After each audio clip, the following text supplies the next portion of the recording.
মাছে ঝোল, দেশে হোক বিদেশে হোক, এই একটা ব্যাপারে সবাই আমরা সমস্ত বাঙালিদেরকে সবাই খুব ট্রোল করে। ও তোমরা তো সবসময় মাছ ভাত খাও। হ্যাঁ, আমরা মাছ ভাত খাই।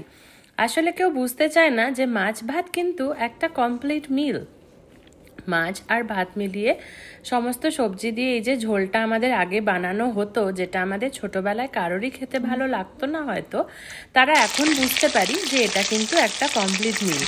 যখন আমরা ভাতের সাথে সবজি দিয়ে মাছটা খাচ্ছি, কার্ব, প্রোটিন আর সমস্ত কিছু ফাইবার একসাথেই পাওয়া যাচ্ছে।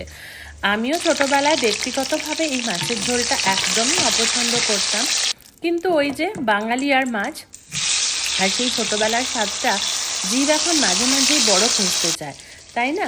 আমার মা যদিও স্কুলের দিদিমণি ছিলেন, কিন্তু কখনো রান্না বান্না করার থেকে নিজেকে সরায়নি।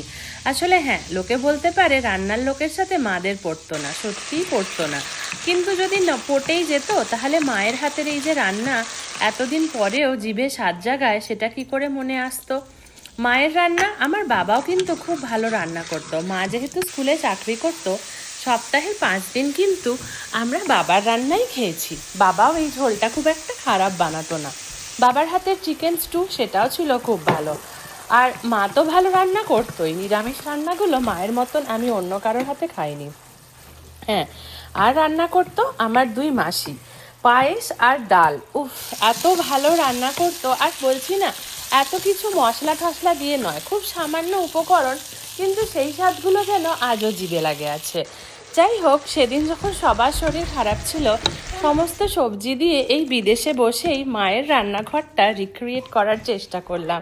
ঝোলটা খুব ভালো হয়েছিল জানেন, সমস্ত রকম উপকরণ, সমস্ত মশলা ছিল, ফ্রোজেন পটল, ফ্রোজেন সজনে ডাঁটা সবই ছিল, কিন্তু একটু কিছুর কম ছিল। সেটা কি বলতো? হ্যাঁ, একদম মায়ের আদর আর মায়ের যত্ন।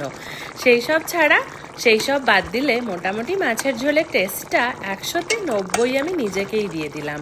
আর ওই ব্যাপারগুলো, ওগুলো তো আর এখন চাইলেও পাওয়া যায় না। যখন বাড়ি যাব তখন পুরোপুরি পুষিয়ে নেব। আমার জন্যে প্রত্যেকটা রান্না এক একটা গল্প। বলে রান্নাগুলো তো শুধু আর রান্না নয়, এগুলোর পেছনে আছে আমাদের ছোটবেলার অনেক স্মৃতি আর অনেক মিষ্টি মুহূর্ত, আবার অনেক সময় বকা খাওয়ারও মুহূর্ত, যখন বলা হতো খেতেই হবে। যাই হোক, এই সমস্ত মনে করলে মুখে একটা আলাদা হাসি আসে। কেউ এখন জোর করে বলে না খেতেই হবে, কিন্তু কিভাবে আমরা খুঁজে বেড়াই না সেই টালটালে মাছের ঝোল। সবারই জীবনে আমি জানি এরকম অনেক গল্প আছে, পারলে শেয়ার করো, ভাল লাগবে শুনতে।